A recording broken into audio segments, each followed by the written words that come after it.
Hi, Toon, it's me, just listening again. And, well, welcome to my video series where I'll talk about movies and stuff I like for my birthday month for 2024.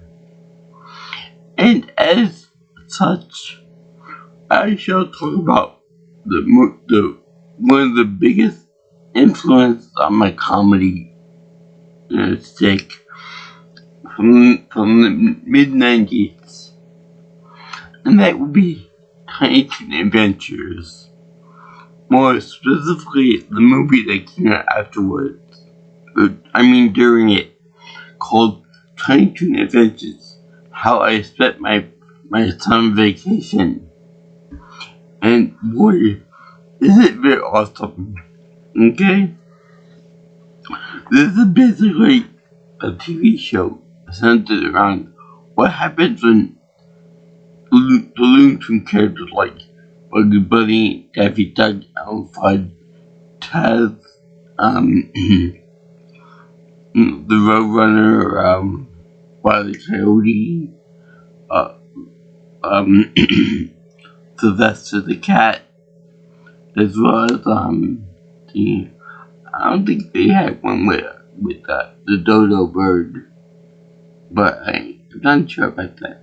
I think it's cartoon with alliteration, so I don't think they want to go there.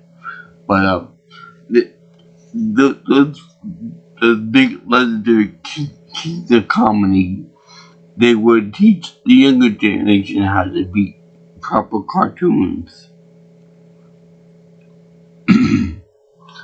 And as such, they got into many wacky adventures more meant for teenagers and kids. But it was freaking awesome, this show. And the movie was just awesome too. Now, before we get into talking about the show, okay?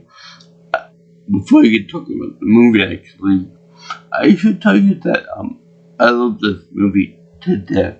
I love the game associated with Tiny Toon 2. And I love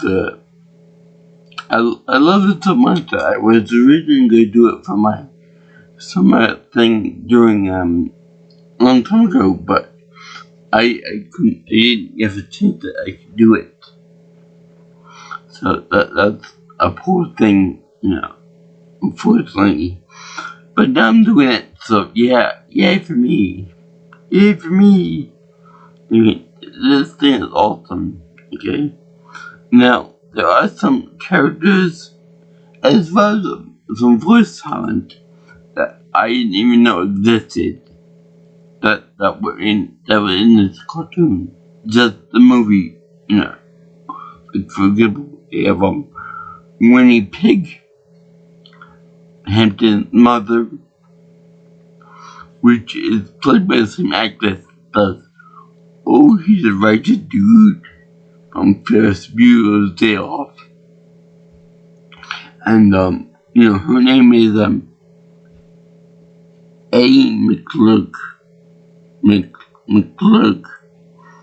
And then we have the legendary Jonathan Winters that provides the voice of Wade Pig, Hampton's father, and Winnie's mother, and Winnie's husband, and Superman, the big guy that keeps the good. Now, you listen and you do this, you go by the law. Yeah, this movie is full of crossovers that, I hope I get them all. I hope I mention them all. And then you have, Johnny Q, that's by, Rob Paulson, I know about him. Frank Volker, I know about him too. I know about Maurice LaMarche, Katsuchi, and they had, Trey McNeil. God bless those two lost actresses, because I love both of them, Katsuchi was basically used for like any character in the 90s and 2000s that had like a foreign accent. And then you got Trey McNeil, which in this movie was played played Bad Bunny, as well as a mother, and Roseanne Barr is in here too, and Barbara Walters, or as some people would say, Barbara Wawa, a Georgia waitress, which I feel that the waitress was more of a cameo from Hello Nurse, from the Animaniacs. I don't know, just the design like that. And yes, every time I introduce myself to a nurse in real life, I always say, "Hello, nurse." Just to get reference. I think it's Katsuchi. She plays, people-looking little sneezer, which, to my recollection, was not in main, cartoon movie. He was in the cartoon series, not the movie. And no, I didn't see the reboot of that show. So don't ask. I will eventually. And then we have we have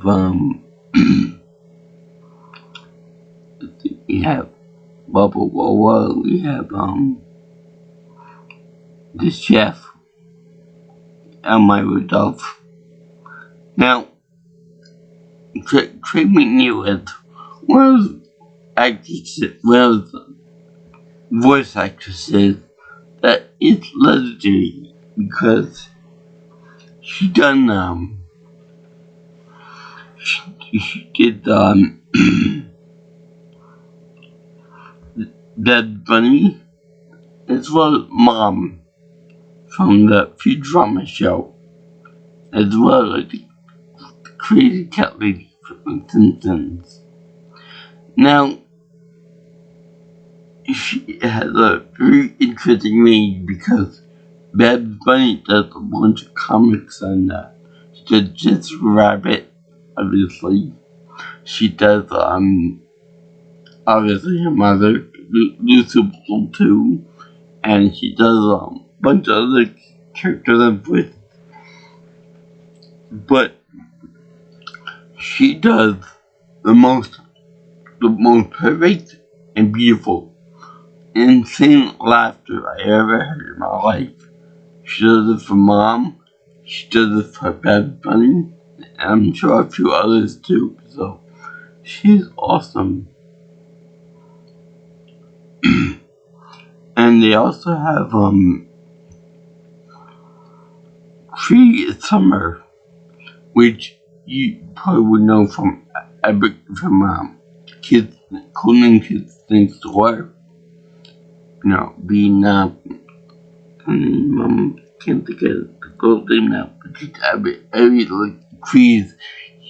Her name is Cree. Obviously, probably reference to the actress name, but she does My Rudolph and Mary Melody and Oprah Winfrey in this. It's hilarious. And they also have she also did voice work for Little Susie on the Rugrats show, as well as a few others right now. But she's funny. She was some Penny from the original Inspector Gadget TV show, and just a little fun that one. Anyway, if I talk about all the people here, it's gonna take forever. It's gonna take an entire hour to talk about all the characters and all the people that were involved with the making this movie and stuff. Now, pretty much, the entire thing is basically what the little kids, what the little Toons do during the summer vacation. We've all done that in school, right? You always say like, we count down that time that you're gonna be in school for. We always count down every last second of everything on the clock to when you're free out of school and all of that. So so when they do the little when they do the little summer dance, remember they do like summer we can't wait till you come back. Go faster. Well, they're doing this too. They're rocking back and forth like this, like metronomes. And it's funny because every teacher, I swear to God, always makes you work until the very last possible second. And then they say, have a happy summer. But we never cared. We never cared. We just knew that we're free. We're done with testing. We're done with all kinds of regions, exams, only for those in New York City. So, like, screw you guys, we're out of here. And then they do that thing where they do the main theme song, where they say, summertime is here. But they do it to different words of the original song. We're all a little loony. It's time for summer to begin. So then they do the first fourth wall break in there where they do where they actually do the video has begun. So basically they're self-aware of themselves. And it's even more apparent when Hampton and Pluggy go and talk about what they're going to do for the summer vacation. Which is basically, the whole show is basically, the whole movie is basically them talking about what they're going to do in separate adventures, like Bad and Best do their own separate thing. Pluggy, Duck, and Hampton, Best Buddies, they do their own separate thing. Slowly the Loon do her thing with foul mouth, even though she's the girlfriend of Pluggy.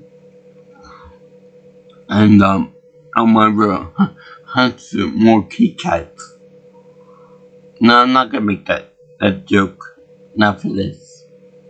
So anyway, we have Dizzy Devil that does his little thing where he goes from the spinning around and then do the shooting thing for summer. And then you got Mary Melody. I believe that they also introduced a character, a hippie type deer, a fawn. But they don't bring him back in the show. I don't think they do. But yeah, they also have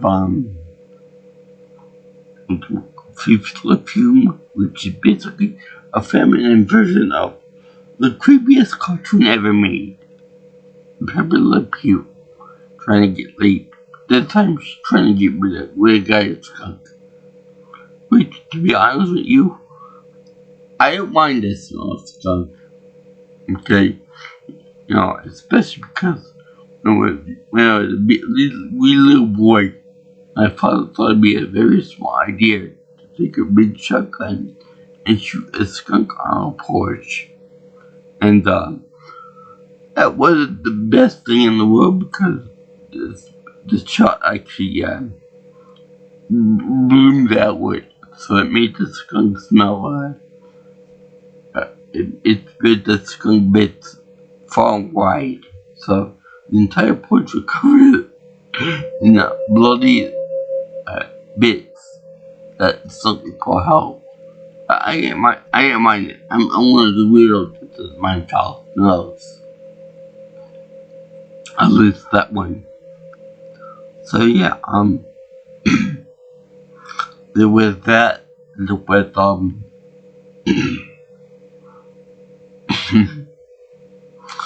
they had Rover make a cameo, they had E.T. make a cameo, they had Steven Spielberg as a cameo, as like a weird Sphinx guy with the head of the Sphinx, and it was just so love fun. But let me just say that they also have this thing where Pluggy Doug talked about that he's gonna spend hours upon hours in front of the boob tube, and then they played the show Tiny and with Toon. We're all literally freaking shit off. Now, this is very funny because like somewhere that they're on a TV show for the kids.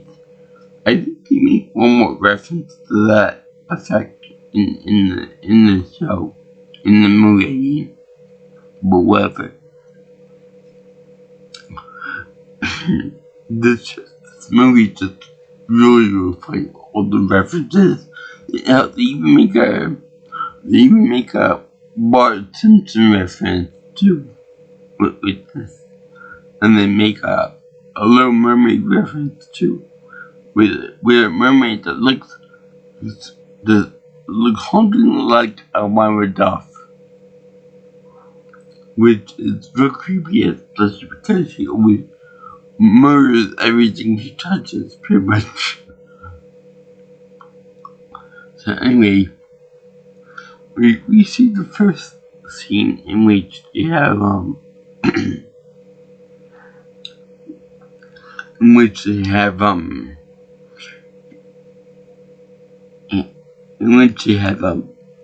Hampton Pig and Pluggy Duck talking about their pets on vacation. Meanwhile, Hampton wants to go out to Happy World Land with his family driving there. Now, the parents are they're all pigs, but they're all neat freaks, and very funny. And they hit the thing where they the car instead of the RPM or gas tank or whatever, they have a porkometer, and they also have hanging on against the rearview mirror. They have a little figurine or a toy of Pokey Pig. I don't know what to make of this. I would say it's all about. I know it's a funny reference that only appears once in the movie, but then disappears. But it's like almost cannibalistic, and that you're hanging one of your own species on there. Also, you eventually talk dead into taking Pluggy with them to Happy World Land, which the mascot for Happy World Land looks a lot like Jar Jar Binks. I'm just putting that out there. I know that he's the being that every Star Wars person exists, but it looks like him. I'm sorry, it looks like him. Not only that, but I like the way they have a weird pig, Laffy, and then they have the Happy World mascot, Laffy too. It's kind of like a foreshadowing of what happened to him. It's kind of like a corporate type, haha, we got you. Big trick. Anyway, one adult joke that I didn't really get when I was watching this when I was a kid was that he says the Von Trapp family they're not. Which is funny because the Von Trapps were from the movie The Sound of Music. It's a very musical oriented family and a very in sync family. And they're not them. They're typical to health. Go to health real quick. In fact, they even travel through hell. But then they also have a thing where they have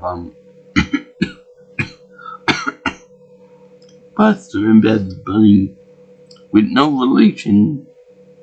Such a running joke. They end up getting into a huge water fight. Water gun and stuff. Now this is very weird because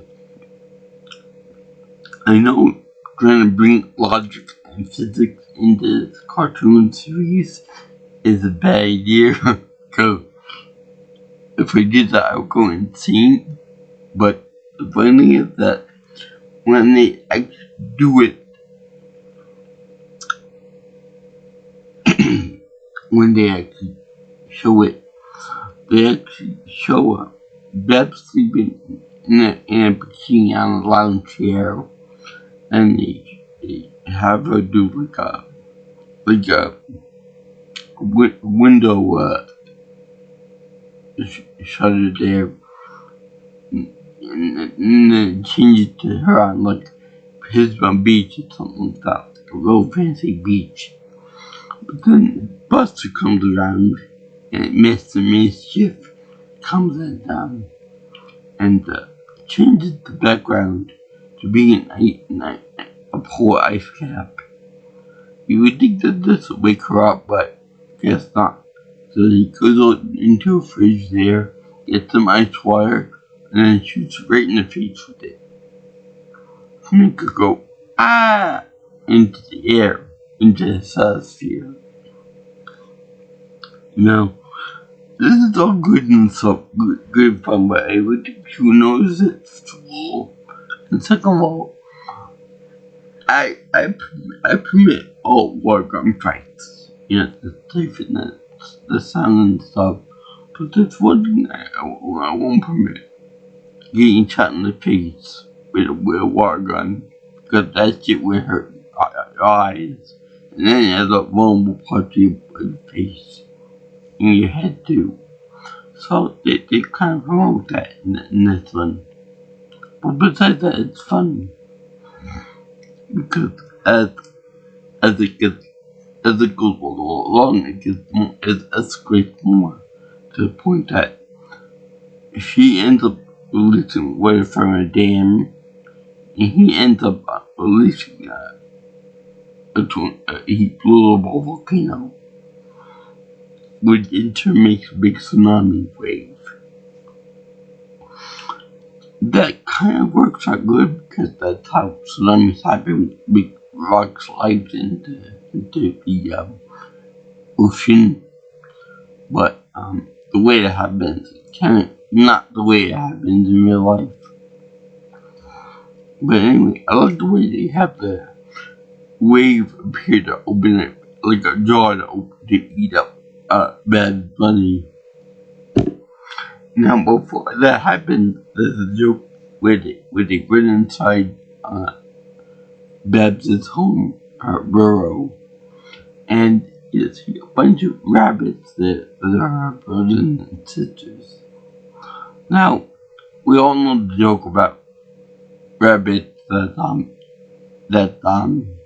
multiply real quick and reproduce very quickly, but the fact that they are multicolored and pink, blue, purple, yellow, red, etc., means that the mother's a sexual freak. It looks like she doesn't care what or who she sleeps with. She sees all colors of the rainbow as being viable mates. And that's the observation that I made. But then they end up getting sent down the river. And from there, it's more or less like offensive stereotypes. One of a group of possums that like those animals from Deliverance, the redneck stereotype, the one that like inbred, and then we have the banjo possum, played by Will Possum again, happens that he's for good. They do a thing where they actually do the banjos from the same movie, but they do it with Buster playing his face, his mouth. It's very funny, one of the most iconic scenes in the whole movie. While the possum is rocking out with the banjo. Very good job there with that. So then they show that while he's playing around with the kid possum, Beth is over there trying not to get eaten by the other possums, and she's being chased by Possum, the boy possum, and the mother possum, the baby possum, and the dog possum over there getting a puff of water for them. And it's funny because while he's singing the song to the Looney Tunes, the Tiny Toon Adventures, she's over there getting chased and almost eaten up by possums. Now, I like the way they have real threats available for these two bunnies, because in the cartoon show they didn't really have too many real actual threats. Just the scientist guy that appears later in the movie, in that movie theater.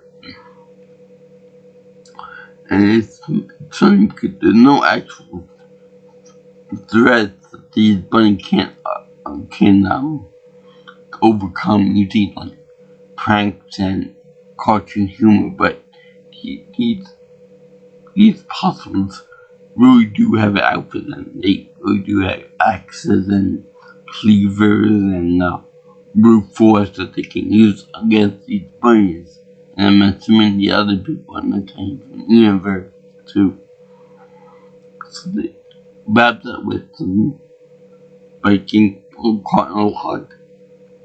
Now it's funny because in this show, the meme daughter possum getting coming out the goes up with an axe and then missing, and then her shaking her, and then her dress comes off, revealing her pantaloons, which is funny because she goes away embarrassed and stuff. But what's really funny is that the pantaloons are very visible even with the dress on, so I don't know why they make it, because she's getting embarrassed about it. So another important thing is that this is a real life thing. So don't take this as like a cartoon business or whatnot. Don't mess with possums. If you ever see a possum in your house, or in your attic or basement, always call a professional to get rid of it, because possums are dirty and nasty, and they will attack you, possibly with rabies. Don't fuck with possums. That's one thing that you don't want to do. You don't want to mess with them. But anyway, more later note, in this cartoon, they have like a little argument with the possums, and then the son they go out to eat them. So basically, the possums are like a combination of the Texas Chainsaw Massacre family from Texas Chainsaw Massacre, in that they went to eat the enemy, as well as the rednecks from Deliverance, the inbreds. And later on, Buster gets in trouble with another stereotype in which they meet three gator women, each of different ages and sizes, that want to marry Buster and then they want to marry Babs in disguise. Until she realized that she's married to Byron Bassett. That's a hound. That's another step. And the father gator is big fat guy. I think now I think of it, I think he might be a parody of a guy from Porky's. The very fat owner of Porky's bar in a whorehouse. Yeah, I think that's what it's supposed to be. With the cowboy hat, with the huge guts, and with the overalls. Yeah, that's what it is. So, it said that he's married to these Reds. And when Babs comes in, he says, "What took us so long?" She says, "I enjoyed watching you sweat." And that's very funny. It's very hilarious. Especially because he said that he gives her all kinds of water problems during the entire movie. And another reference to fourth breaking. I know we're coming with another one. So while that's gone, Hamilton and Plucky Duck are having a miserable time. Because these pigs are the most annoying family in the world. We don't know that one family that's really annoying to everybody else. But to themselves, they love each other. Which is the most important thing in the world. Who cares if everyone else thinks that you're annoying? As long as you don't. As long as you find someone that's as annoying as you are, and you're happy together, that's fine. But we also meet Uncle Stinky, which is basically a pig himself, a real filthy pig who flies and with weird flying around hands. Now, one thing I want to make mention about this Pluggy thing is that Pluggy is getting help for drinking water, for wanting to suck food, for wanting to do anything that is fun on this trip. But he never asked his parents permission to go out on a road trip like this. I'm assuming that he goes away for a few months at least, driving away on the most far and back and all the other stuff too, in the desert and all that. Now, I would assume that my parents, if I want to go on a road trip or a plane trip to somewhere like Japan or wherever I want to go, I would have to ask your permission. Oh, I have to do it now, and I'm almost 4 years old. So, yeah, that too. But yeah, it's a treatment now. Meanwhile, got found over there trying to beg on Pluggy's girlfriend, Shalom, which is a pair of Shulia McClune, I think her name is. She's like supposedly like a new age fortune teller or something like that. And we all know that guy that's really annoying and who won't take no for an answer. And who also tends to talk about movies. Like my father. My father was talking during the movies, making all kind of noises and look up behind you and all this stuff in the movie theater. And everyone over there said, quiet, quiet, shh, shh. And then I said, thank you, thank you. Because I know that my father can be a little annoying at movies. Even worse than when I do, like, or I know the reference. I especially hate when my father asked me to repeat what the guys say on TV or in the movies, and everyone thinks that I'm talking on the movie because I'm just being a bad boy. I'm just doing it to say, what the people said in the movie. Or even better, whenever he says something to me, whenever he has me repeat what they say, and then they're saying other important stuff, and I'm like, I'll tell you later, Dad. So anyway, they end up chugging him into the movie screen. Now, we all know about breaking the first wall, but would this be breaking the first wall? Because they shoved him into the movie itself, and the character and stuff interact with them. Also, it's called skunk phobia, which is real weird because you would think that they would have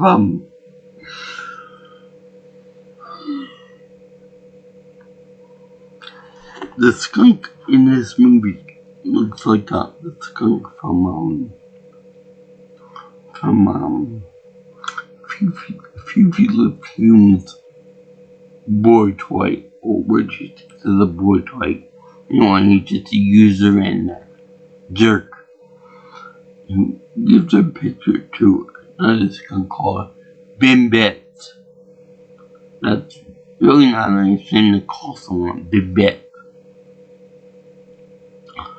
Then you got the next part, you have Elmira Duff. And Elmira Duff is, she's not too bright, but she loves the animals to death, quite literally, because she kills everything she touches, pretty much. And she wants to get a new kitty cat, so her parents take her to the zoo. And even the announcer's like, we don't want you to sit in your car. So she obviously gets out. She gets a kid to give his skin to her. He tried to run away, and she holds onto his tail and rips off the skin like a piece of pajamas. The fur is like a bare naked type animal. So then she runs up a bunch of long cubs and tries to teach him in school, and he tried to get Gazelle to kiss himself in the book, like by slamming his face into the book. Like like this, like kiss yourself, kiss yourself, kiss yourself. And then she ends up trudging along and stuff. And then you see a Black Panther over there trying to look at chops like, dinner. And you see everyone running away from this panther because, he means business. So then she skips across a pond and she ends up losing a big boulder. And then the panther ends up falling into the water. And then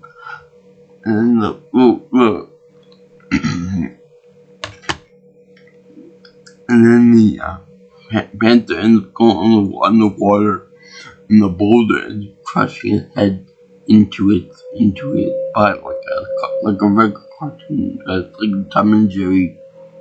So then you see all the animals going to the king of the jungle. The king of the jungle, lying there, the big cheese. And they're going through the motion of what she did, what he's gonna do. He's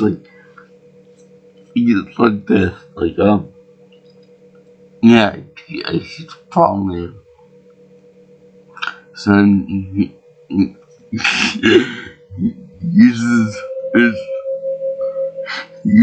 strength to rub off the panther and stuff.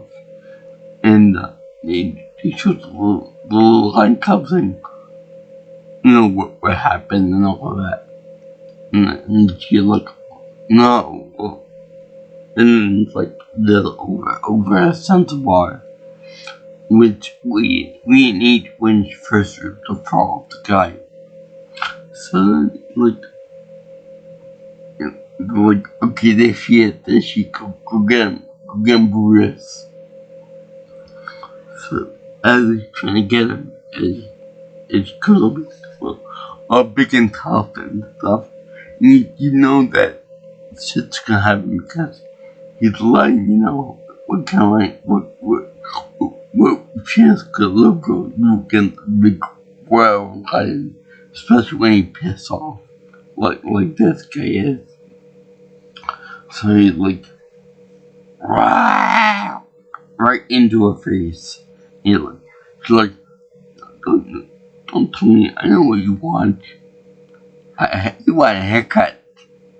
So then she takes his mane, rips him down to her level, and then she ends up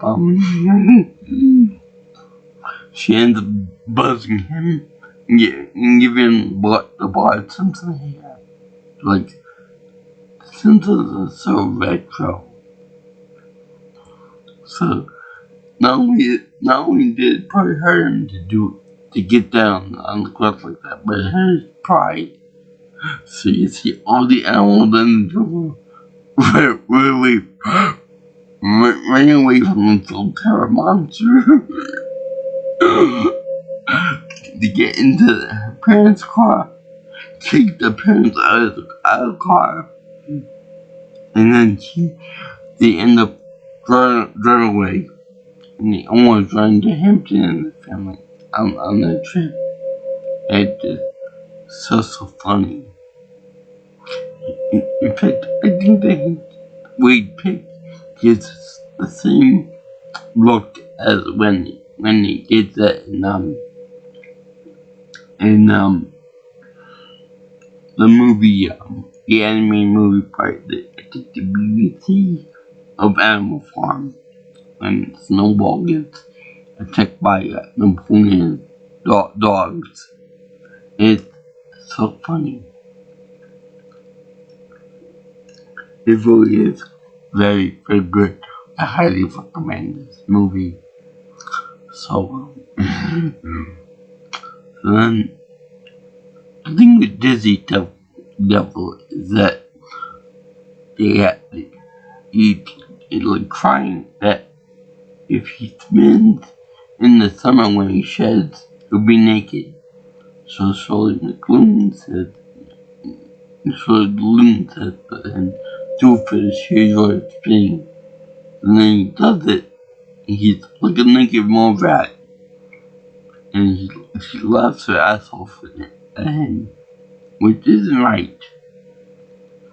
And the fact that he's going on a date with Palmouth proves that she's not too loyal to Plucky. Anyway, he ends up going into a cardboard box covered private area, and Melody is over there with Calamity Coyote, and Diaphon, and like, look at the new trend, it's new box look. So he starts new box look. Zero fries. By the way, funny story. When I was in school, when I was a young kid, they had this thing called morning program, in which, where the kids would get to talk about their parents and their humans and whatnot in front of K through 6, I believe. So when they had a Halloween thing going on, and my mother dressed like a bunch of grapes with purple balloons and whatnot. I was with Walker, the same one they used in my workout videos. So good it was.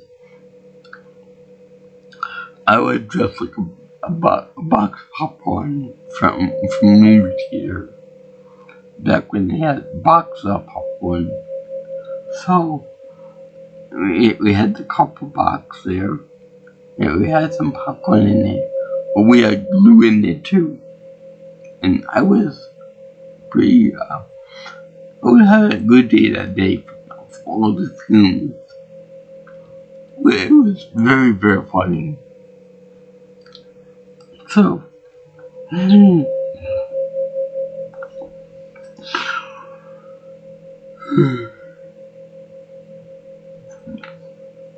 any case, we don't see anything dizzy after that. We only see him after he gains all of his hair back. So then they show his face. They show Shirley MacLaine getting with the weird scientist guy in the movie theater and stuff.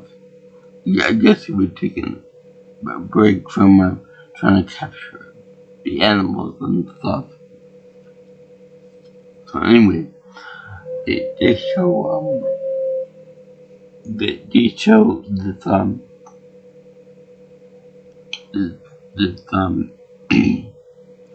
he showed the people looking him trying to get with this guy, and then he showed going to his hotel, and he showed him trying to imitate his lawyer, his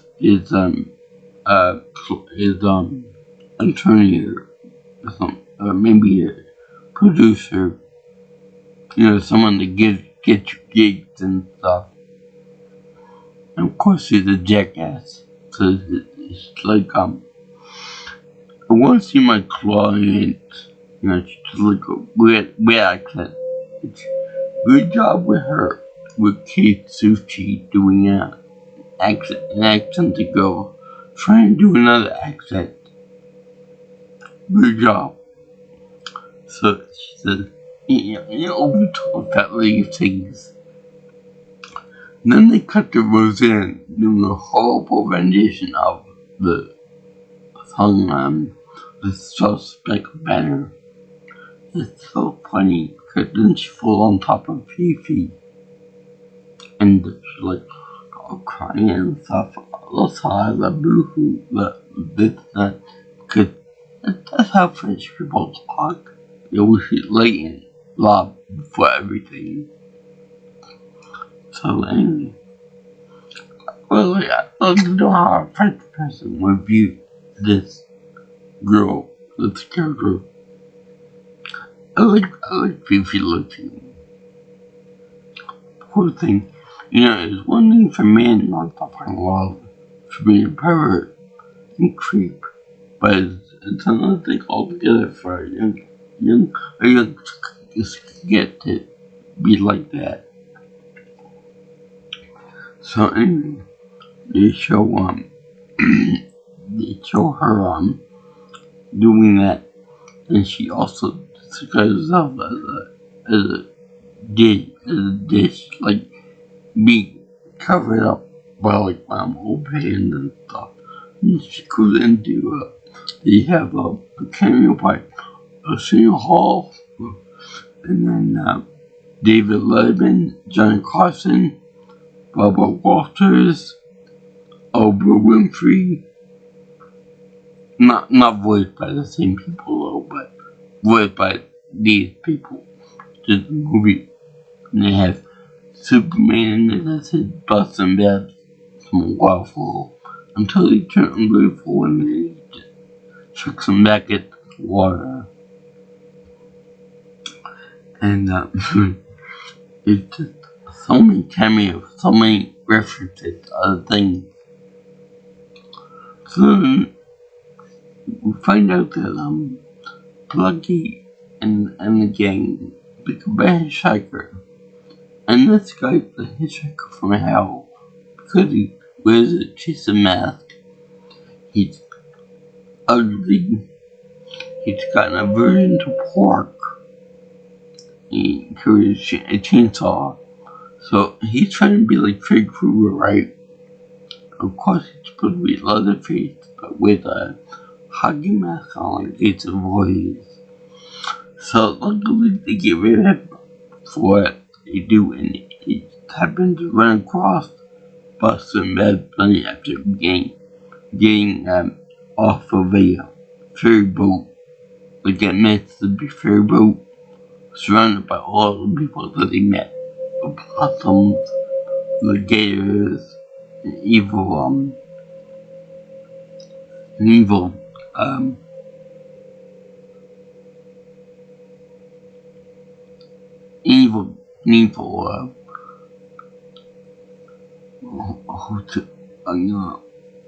they call him a Tepalo Toad.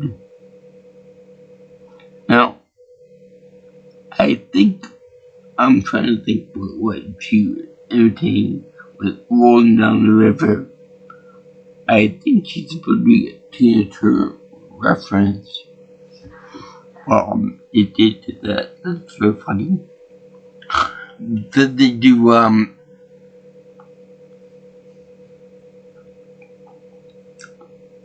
possums and gators? Because the both want bad than Buster respectively. So then they all run away, and then they get in a minecart.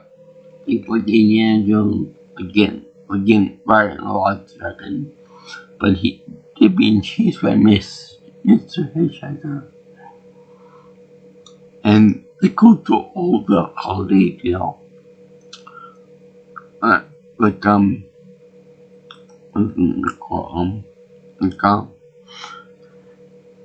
4th of July and then back to school.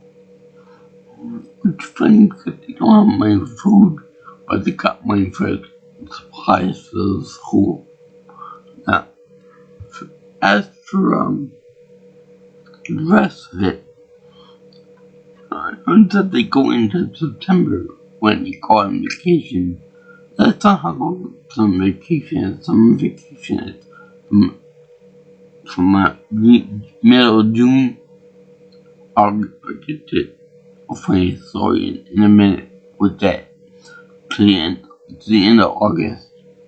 School starts, and most of school starts in September, and then goes on to the rest of the year, and then up until June again.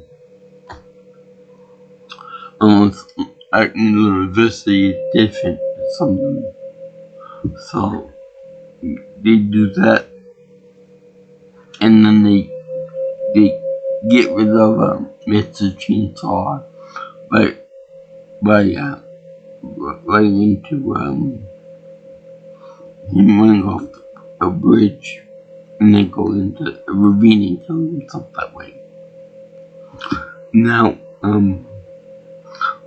we see what happened to Hampton and the gang. I think what happened with the end. And it's funny because it's like a Disney parody with the rides and with the long lines, which I just cut by the way. I totally cut the lines. They have a very Stairway to Heaven, which is a legendary Led Zeppelin song. But then they got the Bull Between Hell, which they have but censorship. So they also have the Gargoyle War Ride, and they have the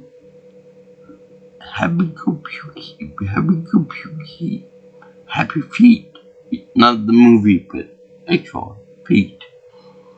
And then you have the Happy Centrifuge, and right now they're on the Mind Rail Ferry. Now, what happened next plugin is unforgivable.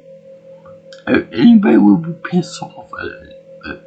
Right when they get done with the Mind Rail, they end up going back home. After they do the Mind Rail song, they always go back home. And plugins like, we just were running the Mind Rail. What the F, WTF, Oh, we don't want to overload Hampton on the first shot. Let's not. Let's look forward to what we can see next year. I'd be like, you put me through hell over here. We went through little hell. We went through the desert. We went through, we went killed by a hitchhiker. Our number one rare comic book was destroyed by Hampton's puke. I'm not a very happy camper. Let me at least go on one wrong ride. But no, he dragged him back home. I mean, the guy doesn't even get to drink water for Christ's sake. And not even use the bathroom and get fast food or whatever. They provide their own food. And cream cheese with mayonnaise with no crust bread. It's like, I wouldn't do that. Or everything on the menu there. Two cheese fries, double cheeseburger, everything my heart doesn't like. And would kill me. But I would want to go to see the Heart Grill in Las Vegas if I ever go there. So anyway, you got that.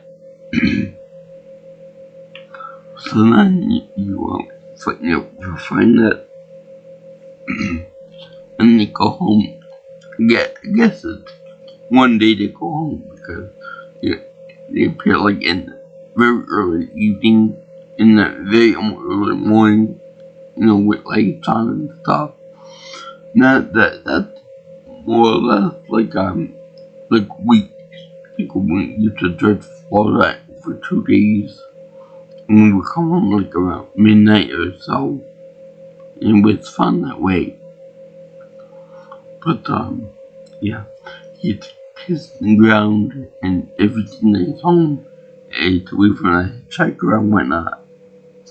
Now the funny is that he ends up we got like did you give the hitchhiker or address for future references? No, I didn't plug these. He goes, what? You son of a bitch. The guy did at this point. But yeah, he come back from Acton University and he said, where the heck are plug these? That's very funny. You just won't die. So then he's like, then they had person bad bunny fall into a pothole.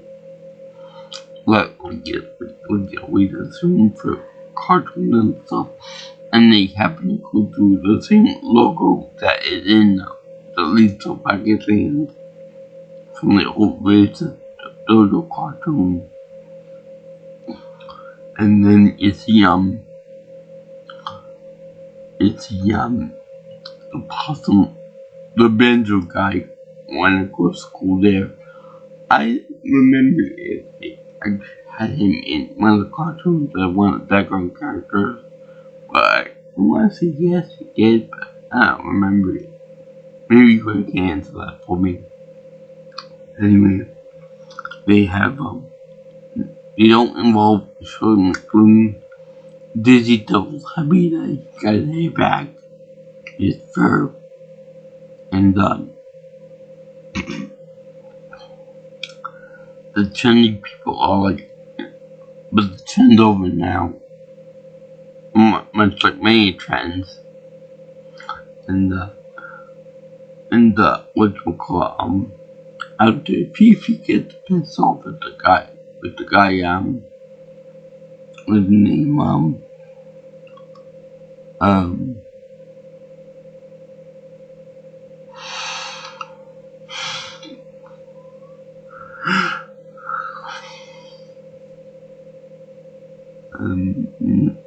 Johnny Pugh, must be related to Pepe Le Pew. He ends up, she ends up kicking his ass, literally. And guess where he lands? Right in front of Amara Duff.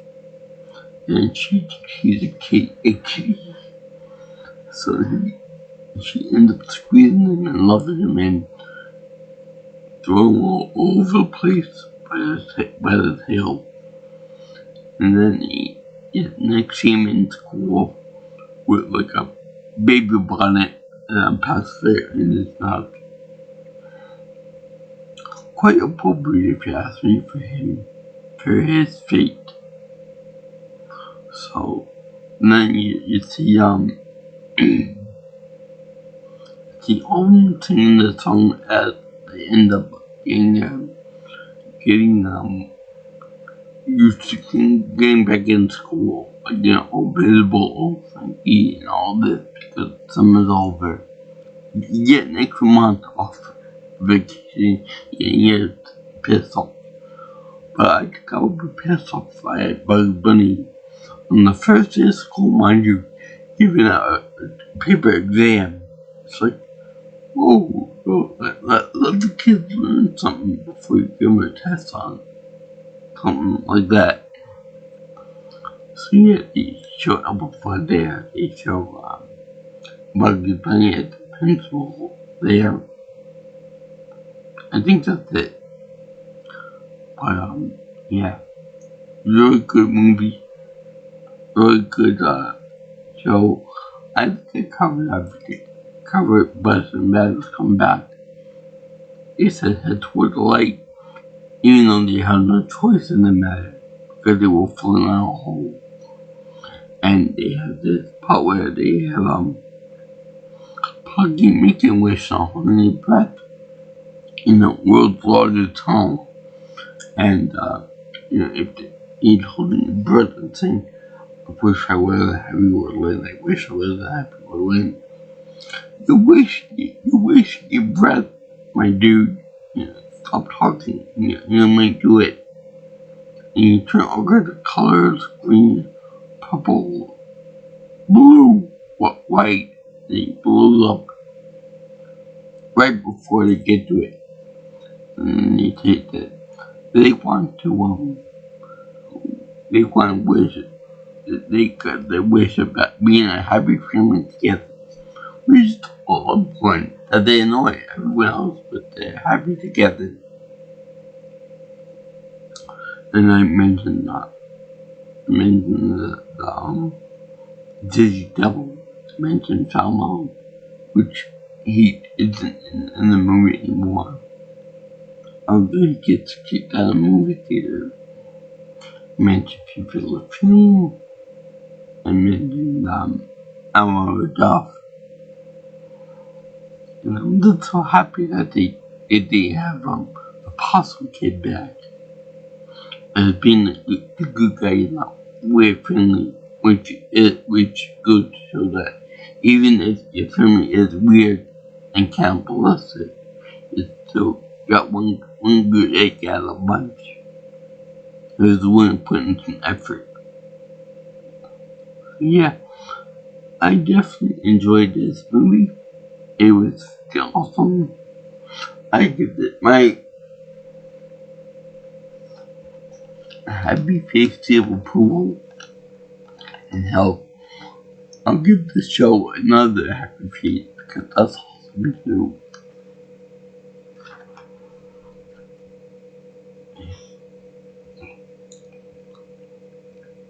Oh yeah, here's a good one for you. For how Happy World Land is a direct, it's a direct parody of Disney World. Happy World Land, where the refund doesn't stop at $8 a pop, $8 pop. I mean, that's sort of $8 each. And then it says, we have 6 new rides and 400 gift shops. Now, that sound like every Disney park that you've been to? They got 6 new rides, but they got more ways for you to spend your money on stuff. You're probably not gonna use it in the next year, so except me. Anyway, I really enjoyed this movie, especially for the fact that I have a very special story to tell you. See, my birthday is in middle of June, so when I was in school, I never got to have any shared birthday party with my friend in school like that. Like some people would bring birthday cupcakes or a full pool cake to the parties. So like, happy birthday Sammy or whatever the case is. And then we will all have birthday cake or whatever in celebration of that birthday party. But I didn't get that because every time we would have my birthday, it'd be closed. And we always have a pool party for my classmates, even though some of them magically forgot that I had a pool. And then I invited everyone over there. But I remember everything that happened in the school. And everything that I was invited to either. So anyway, the thing was that I never got to have a birthday party with my friends in school. Big group, But then I kept thinking to myself, I might not be able to have a birthday party, but the fact that my birthday party is in middle school, in middle June, with no school, and at the time, said that I got a birthday present better than any party that they could give me. I got my summer vacation there. So I was able to have summer vacation and not have to worry about school or anything like that. Except I got a reason on my birthday, which, let me tell you, is not fun. Not fun to have an English exam on your birthday. That sucks royally. Anyway, this has been a real fun treat for me. I thank you for watching the video for my birthday month for 2024. If you guys like what you hear and you want to see more, you can always like, comment, share, and more importantly, subscribe to my channel. Also, you can give me future ideas for future content by texting me or calling me at my cell phone number at 631-707-3707. Also, you can reach me at Twitter at PNelsonPro, or it's X if you prefer it. And my email is jjsviewingchannel gmail.com.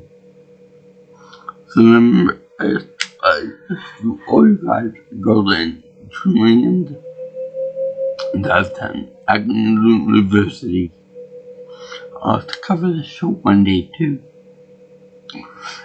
So, yeah, have fun with that.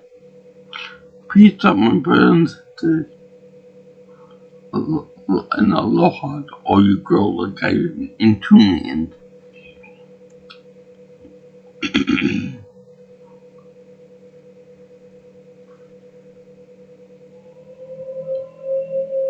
See you in the next one, folks. That's all, folks.